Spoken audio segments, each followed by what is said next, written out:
Alright, in this video I'm going to go over the memoryless property of exponential distributions. And then I'm going to go over a practice problem so that you guys can see how this memoryless property can be applied to real life situations. So first let's go over what an exponential distribution is. Exponential distributions are super useful for measuring intervals of time. And they have a PDF of f of x is equal to lambda e to the negative lambda x, where lambda is some kind of a rate where something is happening. They also have a CDF, a cumulative distribution function, of f of x is equal to 1 minus e to the negative lambda x. And all exponential distributions have this kind of shape, where the probability of something on the zero end right here is high, and it decreases as it nears infinity.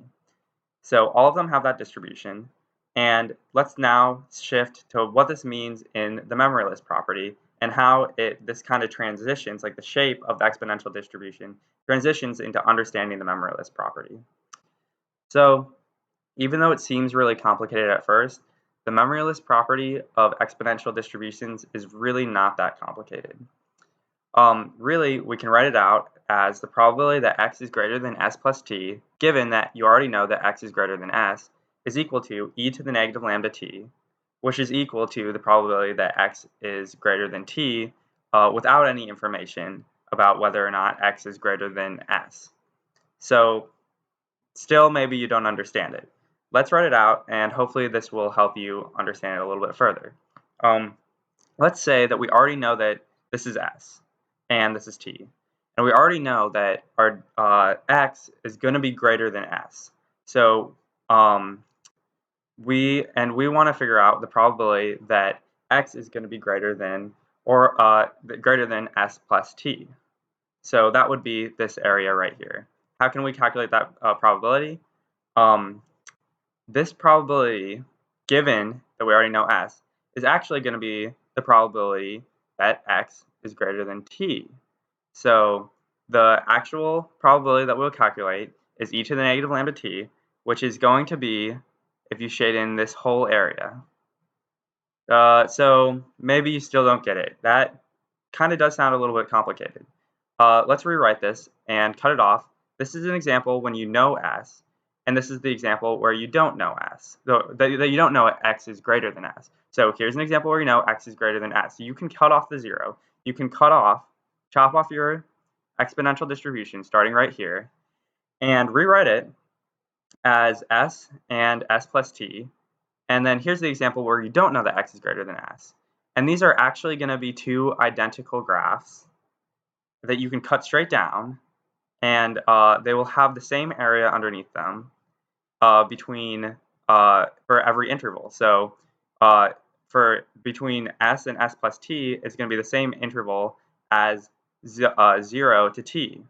So now we can look at this and say, so this is the distribution given that x is greater than s.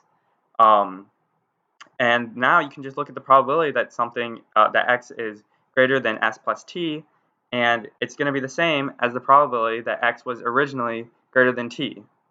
So I hope that makes this memoryless property that's kind of mysterious at times make a little bit more sense. But it's actually really cool because what's happening, and I'm going to scroll down and skip this proof real quick, what's happening is that the distribution is forgetting the time. The distribution is forgetting the time that it has previously survived for, which is s, and it starts over again at 0, which is really cool. And the exponential distribution is the only distribution that exhibits this behavior. So let's look at a proof of this just real quick, so that maybe this helps you holistically realize how this memoryless property works. So this is kind of crunched in right here, so forgive me for that. But we're looking at the probability that x is greater than t plus s, given that x is already known to be greater than s.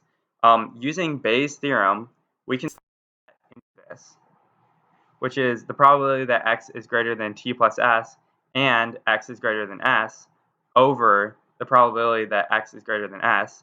That's just traditional conditional probabilities. And then from here we can condense this because both t and s are positive. So saying this up here is the same as just saying the probability that x is greater than t plus s, and that's still over x probability that x is greater than s. So that's simplification right there. Then using your definition of your CDFs, you can continue to simplify, and eventually you will simplify to e to the negative lambda t. And that is equal to the probability that x is greater than t. And we know that because that is 1 minus the cumulative distribution function. All right, so that was a little bit loaded, but hopefully now you guys will be able to think about that and use this in the practice problem that I'm about to go over. So we have a problem where we have a machine that processes packages and it can only process one package at a time. It takes t minutes to finish a packaging job, where t is an exponential distribution with a mean of 30 minutes. A package arrives, that should be arrives at 12, and another one arrives at 12:30. So how long should the package arriving at 12:30 expect to wait until it can start being processed? Because the machine can only process one package at a time. Okay, so we can model this with W equals the time that it takes the time that package 2 spends waiting, and X is equal to the time that package 1 takes to process. And obviously X is going to be an exponential distribution with a mean of 30. Next, we can use the law of total expectation to condition on W to find out what our expected value for W, the waiting time for package 2, is going to be. So we can know that EW, the expected value of W, is going to be equal to the expected value of W given that X is less than or equal to 30 times the probability that X is less than or equal to 30, plus the expected value of W given that X is greater than 30 times the probability that X is greater than 30. And that's using the law of total expectation.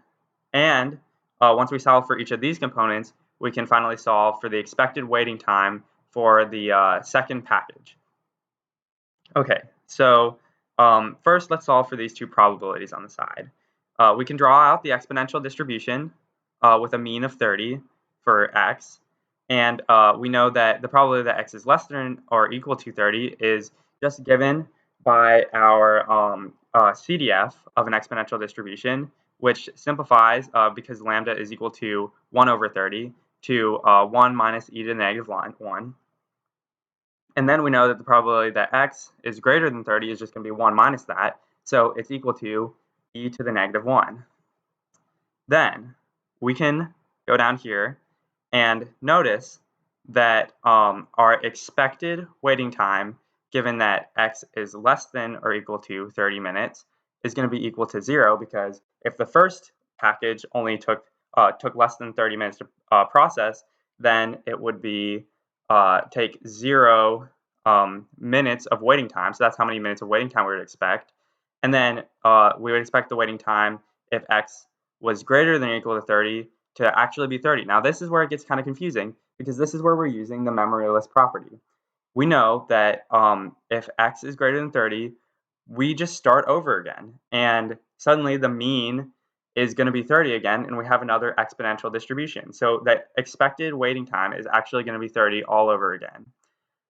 So that might be a little bit hard to wrap your head around, but that is what the memoryless property is.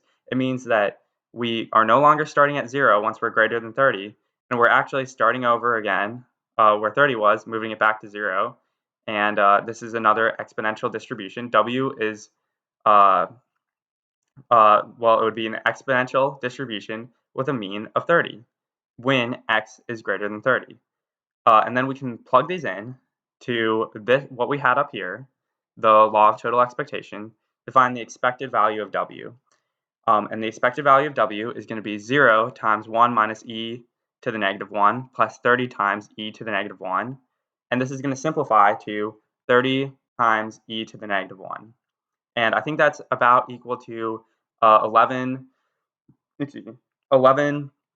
.036 or something like that, and that's that many minutes. And so that is the expected time that package 2 should spend waiting. That's all I have, and I hope you guys enjoyed this video. Please leave any comments if you have any questions.